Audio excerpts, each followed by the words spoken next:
에베소서 6장 마지막 부분이죠. 에베소서 6장 21절에서 24절 우리 같이 읽습니다. 나의 사정 곧 내가 무엇을 하는지 너희에게도 알리려 하노니 사랑을 받은 형제요 주 안에서 진실한 일꾼인 두기고가 모든 일을 너희에게 알리리라. 우리 사정을 알리고 또 너희 마음을 위로하기 위하여 내가 특별히 그를 너희에게 보내었노라. 아버지 하나님과 주 예수 그리스도께부터 평안과 믿음을 겸한 사랑이 형제들에게 있을지어다. 우리 주 예수 그리스도를 변함없이 사랑하는 모든 자에게 은혜가 있을지어다. 아멘. 주님의 병사들은 어떻게 강해지는가 또는 어떻게 승리할 수 있는가라는 주제로 말씀을 살펴봅니다. 바울 사도가 에베소서에 편지를 쓰고 이제 우리가 읽은 부분을 끝 인사라고 하죠. 마무리 인사가 됩니다. 에베소서에 기록된 것이 바울이 전하고자 하는 모든 것이 아니었음을 우리는 21절에서 알 수가 있습니다. 즉 다시 말해서 편지에 쓴 내용 말고도 더 전할 것이 있어서 그것을 두기고에게 이르게 하고 또 가서 전하게 하고 있는 것이죠. 편지는 멀리 떨어진 관계를 이어주는 매우 유용한 수단으로 오랫동안 사용되어 왔습니다. 지금도 이용하는 수단만 다르지 여전히 편지는 오고 갑니다. 미국 워싱턴과 우리나라는 13시간의 차이가 있습니다. 미국이 13시간 빠르죠. 그래서 지금 우리가 새벽 6시 10분이면 미국은 지금 저녁 7시 10분쯤 됩니다. 아침에 일어나서 새벽 기도를 준비하려고 하면 핸드폰을 챙기면 핸드폰이 부르르 떨어요. 미국에 있는 친구가 하루의 일과를 끝내고 그리고 안부 편지를 메일을 보내온 것이죠. 얼마나 좋은지 글만 보내오는 것이 아니라 사진도 보내옵니다. 때때로 동영상도 보내오지요. 얼마나 편리한지 모릅니다. 그러나 바울 당시에 그 편지를 기록하는 일, 보내는 일은 모두 돈이 매우 많이 드는 그런 고급스러운 행위였습니다. 종이를 만드는 기술이 지금과 같지 않았고 글을 기록하기 위해서 사용하는 펜과 잉크의 기술도 지금하고는 현저하게 달랐기 때문이죠. 당시에 쓰던 종이는 두 가지였습니다. 하나는 그 애굽의 이집트의 나일강가에서 자라는 갈대를 얇게 썰어 말려서 그것을 날줄과 시줄로 이렇게 엮은 다음에 무거운 판으로 눌러서 말려서 그 위에다 이제 글씨를 쓰는 거죠. 그러니까 책 한 권, 이 에베소서 한 장을 기록하려고 하면 아마 두께가 어마무시했을 것입니다. 또 어린 송아지의 가죽을 무두질해서 아주 얇게 무두질해서 거기다가 기록을 하기도 했죠. 엄청나게 재료값이 비싼 것이죠. 또 편지를 기록해서 보내는 것도 쉬운 일은 아니었습니다. 물론 로마 제국 내에 정기적으로 우편마차가 다녔다고 하는 기록이 있습니다만 특별한 경우에는 이렇게 오늘 본문 21절 말씀처럼 진실한 일꾼인 두기고라는 사람을 특별히 정해서 그에게 편지를 주어 보내게 하고 있는 것입니다. 얘가 편지를 보내는 비용이 얼마나 많이 들겠습니까? 종이도 비싸죠. 또 그것을 들고 가는 사람도 사야 되는데 그 편지를 보내는 비용에는 그 사람이 여행하는 경비가 다 들어 있습니다. 여관에서 숙박을 해야 되고 아침 저녁 먹어야 되고 이런 것들이 다 들어가 있으니까 이 에베소서라고 하는 것이 편지로 보내진 것이라고 할 때 얼마나 많은 경제적인 투자가 된 것인지를 우리는 생각해 볼 수 있는 것이죠. 바울은 에베소 교회에 문제가 발생했다는 소식을 듣고 편지를 써서 이 두기고에게 보냈음을 알 수가 있습니다.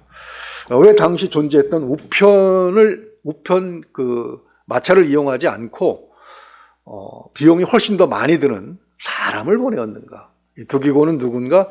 또 두기고가 편지의 내용 외에 추가적으로 전하고자 한 그런 소식은 무엇인가? 그렇게 생각을 가지고 정리를 한번 해보려고 합니다. 사도 바울의 현재 상황이 어때요? 에베소서에 이 편지를 기록해서 보낼 때 바울 사도의 사정은 감옥에 갇힌 죄수였습니다. 아니, 죄수라는 거 20절에서 확인할 수가 있죠. 6장 20절 한번 보십시오. 이 일을 위하여 내가 쇠사슬에 매인 사신이 된 것은 지금 감옥에 갇혀 있어요. 자, 이런 죄수의 신분인 사람이 도대체 무슨 할 말이 있는가? 감옥에 있는 사람이 감옥 밖에 있는 사람에게 할 수 있는 말이 어떤 것이겠습니까? 한번 생각을 해볼 수 있는데, 영치금 좀 넣어달라. 감옥의 죄수에게 제공되는 음식이나 이런 것들이 얼마나 열악하겠습니까? 밖에서 전해오는 돈을 가지고 좀 더 좋은 음식을 먹을 수가 있고 좋은 의복을 사서 입을 수가 있겠죠. 또 밖에서 손을 써서 좀 빨리 석방되게 해달라 하는 그런 하소연이 주 내용일 것입니다. 그런 이야기를 하자고 이 비싼 편지를 사도 바울이 썼겠습니까? 그건 아니라는 것이죠. 6장 22절 한번 다시 읽어볼까요? 우리 사정을 알리고 또 너희 마음을 위로하기 위하여 내가 특별히 그를 너희에게 보내었노라. 이렇게 말씀하고 있죠. 위로하려고 사람을 보냈다는 것입니다. 편지에 있는 내용이 전부가 아니고 편지에 쓸 수 없는 그런 내용들, 또 편지로 쓰기에는 너무 많은 내용들, 또 글씨로는 전할 수 없는 감정들이 있지 않습니까? 이런 것도 두기고라는 사람을 통해서 추가적으로 전하려고 했다는 것이죠. 자, 감옥에 갇혔다는 것은 수치일 텐데 아무리 그렇다고 하더라도 감옥에 갇힌 거는 창피한 일 아닙니까? 그런데 그것이 왜 위로가 되는가? 우리 1장 16절에서 19절, 1장으로 한번 다시 한번 넘어가 볼까요? 1장 16절 같이 읽습니다. 내가 기도할 때에 기억하며 너희로 말미암아 감사하기를 그치지 아니하고 우리 주 예수 그리스도의 하나님 영광의 아버지께서 지혜와 계시의 영을 너희에게 주사 하나님을 알게 하시고 너희 마음의 눈을 밝히사 그의 부르심의 소망이 무엇이며 성도 안에서 그 기업의 영광의 풍성함이 무엇이며 그의 힘의 위력으로 역사하심을 따라 믿는 우리에게 베푸신 능력의 지극히 크심이 어떠한 것을 너희로 알게 하시기를 구하노라. 한마디로 무엇입니까? 하나님께서 함께 하시는 자, 그 하나님의 능력을 입은 자, 그런 자들에게 어떤 일들이 벌어지고 있는지 그것을 전하기 위해서 에베소서에 기록된 내용 말고 두기고 사람을 보내서 이것을 지금 전하게 하고 있는 것입니다. 바울은 자기가 비록 감옥에 갇혀 있지만 그 안에서 영안이 밝아져서 오히려 하나님의 능력의 지극히 크심을 체험하고 있다는 것입니다. 그것을 전하고자 하는 것이죠. 그 최상급 부대의 지휘관은 전쟁터에서 벌어지는 모든 일을 다 한눈으로 보고 있습니다. 보고를 받는 것이죠. 어떤 전선에서는 승승장구하는데 어떤 전선에서는 지리멸멸합니다. 그러면 지휘관은 어떻게 하겠습니까? 이기는 쪽엔 그 비결이 있을 것입니다. 그 비결을 발견해서 지는 쪽에는 또 이유가 있죠. 그 지는 쪽에다가 그것을 전해주고 그래서 상황을 바꿔줄 수 있는 것이죠. 승리의 비결을 패배하고 있는 병사들에게 전하면서 똑같은 전쟁터라도 질 가능성 있는 전쟁을 이기는 전쟁으로 만들 수가 있는 것입니다. 바로 이것이 위로인 것이죠. 영어 성경을 보니까 격려라고 번역을 하고 있더라고요. 인코리지먼트라고 번역을 하고 있는데 우리말로는 위로라고 이렇게 쓰고 있습니다. 위로라는 말로 번역한 것은 지금 사도 바울이 감옥에 갇혀서 그런 있는 상황, 그것보다 에베소에 있는 교회 성도들의 상황이 훨씬 더 안 좋을 수도 있는 것입니다. 그것은 감옥에 갇혔거나 아니면 자유롭다고 하는 그것과는 차원이 다른 것이죠. 다시 말해서 영적인 상황에서 바울은 지금 하나님의 은혜, 하나님의 능력을 체험하고 감옥에 갇힌 것이 전혀 문제가 되지 않고 있는데 오히려 그것이 은혜가 되고 있는데 오히려 자유롭다고 할 수 있는 에베소의 성도들은 영적으로 누구에게 짓눌려 있는 것입니까? 사탄의 군대에 눌려 있는 거예요. 그래서 위로를 전하면서 그것이 격려로 작용하도록 하고 있는 것이죠. 자, 그렇다면 사도 바울에게 일어난 실제적인 일은 어떤 것인가? 그것은 사도행전에서 우리는 확인을 할 수가 있습니다. 사도 바울이 로마의 감옥에 갇히게 된 이유가 있습니다. 18절 보면 로마인은 나를 신문하여 죽일 제목이 없으므로 석방하려 하였으나 누가 반대합니까? 유대인들이 반대를 해서 암살하려고 하니까 결국 사도 바울은 황제에게 가서 내가 죄가 없음을 증명하려고 상소한 것이지요. 바로 그런 목적으로 지금 자발적으로 로마의 감옥에 갇힌 것입니다. 갔더니 어떤 일이 벌어져요? 사도행전 28장 21절을 보게 되면 그들이 이르되 우리가 유대에서 내게 대한 편지를 받은 일도 없고 또 형제 중 누가 와서 내게 대하여 좋지 못한 것을 전하든지 이야기한 일도 없느니라. 무슨 얘기입니까? 감옥에 갔더니 이제 다른 목적으로 간 겁니다. 내가 무죄하다는 것만 증명하고 다시 예루살렘으로 와서 복음을 전하려고 하는데 로마에 갔더니 이게 백지예요. 하얀 백지. 여기다가 뭘 써도 쓸 수 있는 그런 상황이 된 것입니다. 그래서 어떻게 합니까? 28장 23절을 보게 되면 그들이 날짜를 정하고 그가 유숙하는 집에 많이 오니 처음부터 감옥에 갇히지는 않고 연금 냈다고 그러죠. 이 주택에 있으면서 이 집 바깥으로는 못 나간다 하는 게 연금이죠. 바로 그렇게 되어 있었던 것입니다. 그런데 아침부터 저녁까지 사람들이 끊임없이 찾아오는 거예요. 그래서 예수 그리스도에 대한 말씀을 강론하고 하나님에 대한 말씀을 전하고 있었던 것입니다. 그리고 모세 율법과 선지자의 말을 가지고 예수님에 대해서 이렇게 전할 수 있는 기회가 온 것이죠. 로마는 당시 지중해 주변 세계의 중심지였습니다. 사도 바울이 발로 아무리 많이 빨리 걸어다니고 열심히 돌아다녀도 다 돌아다닐 수 없어요. 그런데 로마의 감옥에 갇혀서 셋집을 하나 얻어 연금 상태에서 찾아오는 사람들에게 복음을 전했더니 이 복음이 사도 바울이 걸어다니는 것보다 그렇게 전하는 것보다 훨씬 빠른 속도로 그 지중해 주변 세계에 전해졌던 것입니다. 그것을 이 사도 바울이 비로소 깨달은 거예요. 하나님께서 여기 나를 쇠사슬에 갇히게 한 것은 오히려 더 말씀을 빨리 전하게 하고 더 많은 사람을 구원하게 하시려는 그런 목적이 있었구나. 그렇게 생각을 하고 하나님의 뜻을 깨달으니까 어때요? 마음에 평화가 와요. 자기를 둘러싸고 있는 환경이 사도 바울을 지배하는 것이 아니라 하나님의 능력을 깨달은 바울의 평안이 오히려 환경을 지배하는 역전현상이 일어나게 되는 것이죠. 사탄은 자기의 그 부하들을 시켜서 이 사도 바울을 복음을 전하지 못하도록 감옥에다 가뒀는데 오히려 그 안에서 하나님의 능력이 더 크게 발휘되고 있는 것을 발견하는 것이죠. 그래서 주님에 대한 믿음이 더욱 깊어졌고 또 하나님께서 사랑하시는 백성들에 대한 사랑이 더 풍성해졌다고 23절에서 고백을 하고 있는 것입니다. 그것을 지금 나누어주고 싶은 거예요. 이것이 얼마나 큰 은혜인가. 사도는 이것을 전해주고 싶으셨던 것입니다.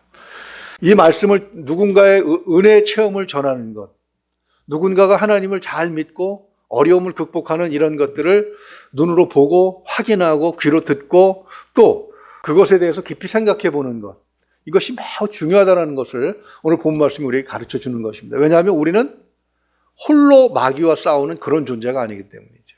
6장을 시작하면서 계속해서 반복되는 말씀이 있습니다. 병사는 혼자서 부대와 싸워서 이길 수 없다는 것이죠. 바로 부대와 싸우려면 그 비슷한 부대에 소속되어서 싸우는 것이 가장 효율적으로 자기를 보호하고 또 적의 군대를 물리쳐 이길 수 있는 방법입니다. 혼자서 부대를 쫓아가지 못하고 떨어진 사람을 우리가 뭐라고 부릅니까? 낙오병이라고 부릅니다. 낙오자라고 부르는 것이죠. 에베소 교회는 그런 낙오자들이 많이 있었어요.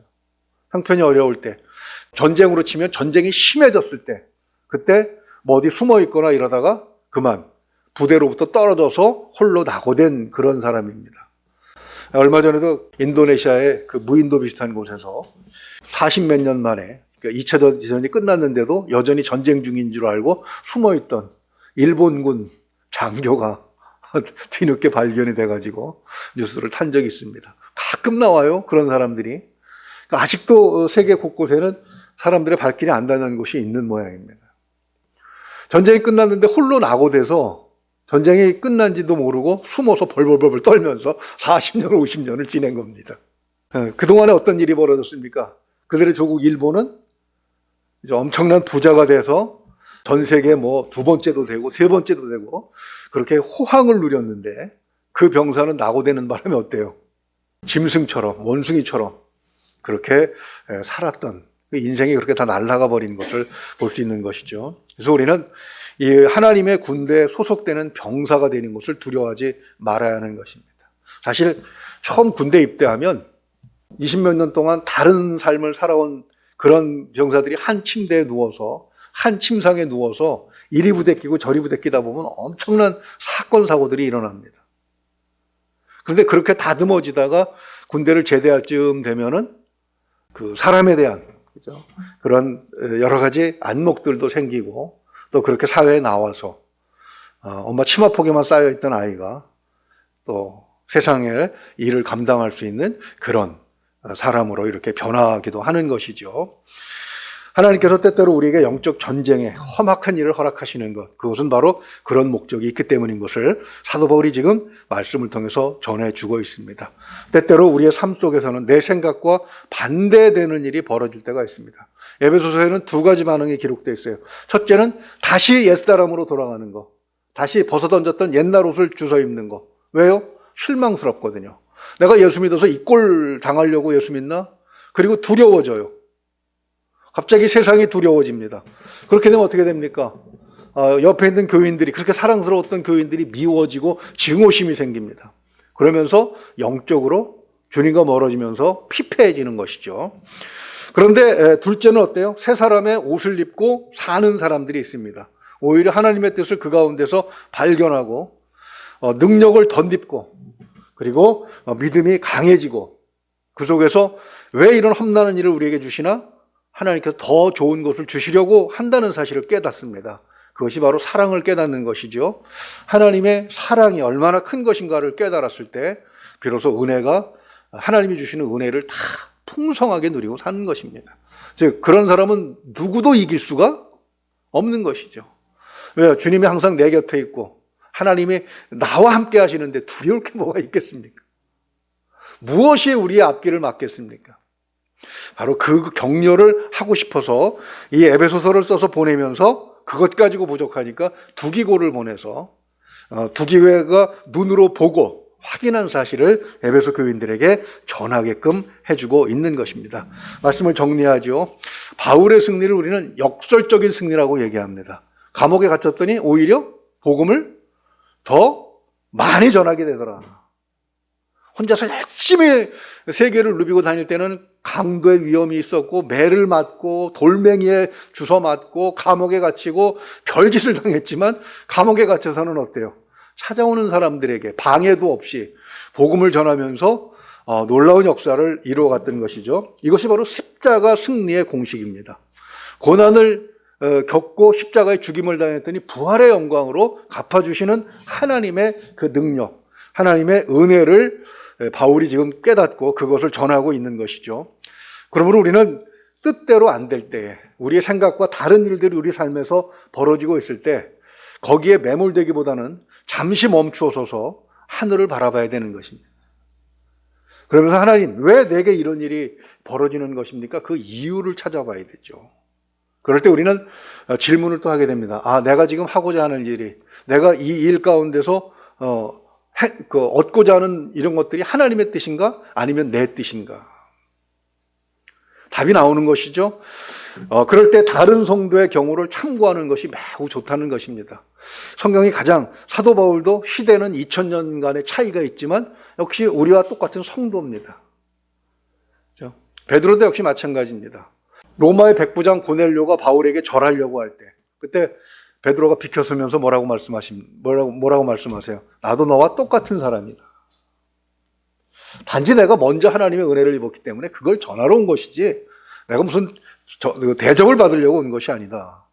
이렇게 얘기하면서 그들이 성령의 충만함을 받도록 그렇게 은혜를 주고 있는 것을 우리는 기억하고 있지 않습니까?